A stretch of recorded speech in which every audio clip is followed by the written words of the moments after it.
Part 8.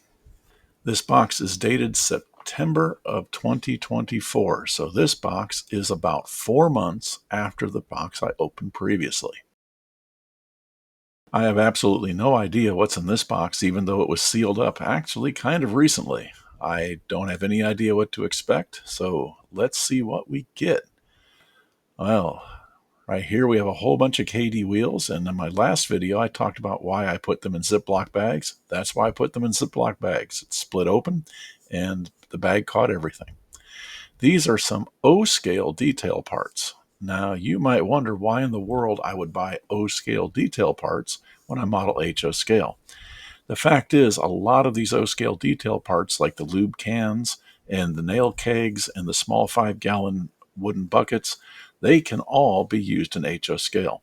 So it's kind of a neat thing to do, to get out of your scales aisle in the hobby shop, look around at what other scales have, and see what you can actually use. These blue packets right here, I believe these are actually O-scale nail kegs, and they're going to be just perfectly fine HO scale detail parts. And we have a whole bunch of more cardboard tubes from work. What am I going to do with these? They're going in the trash. This is a piece of cardboard in a Ziploc bag. I have no explanation for that. All right, here we have some, looks like Details West detail parts. These are probably parts for diesel locomotives. And there's a few other things scattered in here too. It looks like a tender water hatch cover and other Detail West parts. These are all going to be put in the pile of things to be sorted out later. And I'll figure out what they all are and get them all ready to go. But can't have too many detail parts. 2 empty DeWalt boxes from Driver Bits. I saved them because I thought they were neat. I don't know what to use them for, but these are neat. These are some cast resin Tesla towers in sort of HO scale. I found these. They're kind of sci-fi. They're definitely not historically accurate, but they are going to look great on top of buildings in 1954. That 1920s Art Deco look and Tesla's innovations. That's going to be something to see. And more detail parts. 1 baggie, 2 baggie, 3 baggies, lots and lots and lots of detail parts. I definitely love having details on hand. Here's more Selly detail parts. I believe these are all trash cans. Plenty of trash cans now. My streets are going to be clean. KD Greasem. 1, 2, 3, 4 packets of KD Greasem. Wonder why. That's a lifetime supply. More detail parts. Another baggie. Another baggie. Looks like 1 more baggie. Oh, that one had tires in it. And another baggie. Wow, I was definitely buying those. I don't know where I went to get them. I don't know what I was thinking when I bought them. I don't have any explanation for any of this, but it's good to have. This is a Northwest Shortline remotor kit for an Athearn locomotive. And what is in this box? Well, we have a capacitive discharge unit. Now, I'm hoping this will work with Kato switch motors. I know I'm going to have to do some fancy wiring to get it to work, but hopefully it'll throw more than one. This is wargaming terrain, 15 millimeter. This is also wargaming terrain. In fact, I think this is all a Russian church. That looked like an onion dome. That is definitely a Russian church. So this is Eastern Front, World War II, 15 millimeter wargaming terrain. That's the octagonal tower for the Russian church.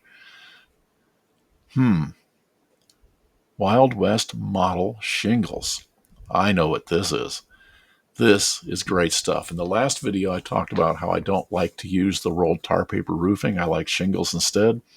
Well, this is about probably 15 to 20 sheets of Wild West laser cut different colors of shingles. This is great stuff. Hopefully this is enough for the entire layout. You're looking at well over $200 worth of shingle material here. That is a lifetime supply. That's how I want to get things done. These are remote turnout linkages, and I have a little bit of Walther's Templo. That comes in handy with plastic locomotives. And here is the Campbell Supply Company. That's going to be a great kit to put together. Fine scale miniatures. Oh, Cooper's Garage. Well, this kit is a disappointment. It's supposed to be a garage model. It is supposed to be very highly detailed. And all it actually is one big room with no ceiling and a very odd collection of detail parts that really don't seem appropriate for a repair garage. You've got a little chassis parts there, you've got a couple hoods from an early Mac, but where's the floor jack? Where's the creeper? Where's the tire balancing machine? Where's the brake lathe? Where's the distributor machine? Where is the stuff that you would actually have in a garage in the 1920s, 30s, 40s, and 50s? It's just not there. Um, so this kit is a big disappointment. I'm going to use the details out of it somewhere. All you really get is about 50, 60, 70 detail castings that don't go with a garage and a bunch of sticks. Not fine scale miniatures finest performance ever in a kit here. So we give that a thumbs down. And we'll set that off to the side. But this fine scale miniature kit is a different story. This is the Sandhouse. This kit is available for very reasonable prices, and it can fit on any layout. These are a bunch of AHM brick sidewalks. I got these for $1 a piece, and they're not very good. I don't know if I'll be able to use them, but the price was right, and I just snapped them up. And if they work, they work. If they don't, they can go in the trash, and I won't feel bad about it. What is in this one? Oh, more Wild West roofing material. Now, this is a great product. This is HO scale corrugated roofing. Now, most companies that make corrugated roofing make it by running metal through a former, and you wind up with a product that if it chips or whatever, you get something shiny showing through like chrome. The Wild West roofing material is made from paper. It takes paint superbly, it weathers superbly, and you're never going to have bright, shiny chips showing through. So that's a good product also from Wild West. This bag has some Wild West weathering stuff in it.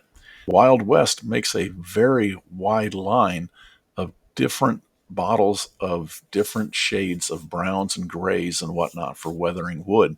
And I think I bought all of them. The Alexander Coaling Station. I believe this is based on a Fairbanks Morse prototype, and it's very similar to the lifelike model that I was intending to use, but it's wood, it's going to look better, and I'll probably use those Wild West tints on it.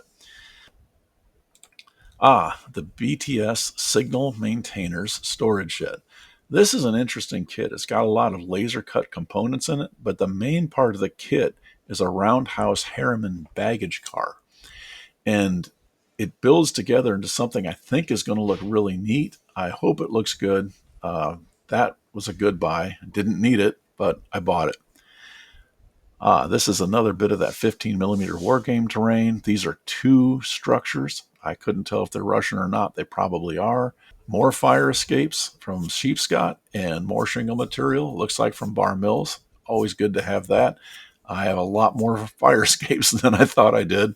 This just keeps on piling up. The box is empty. I'll see you next time.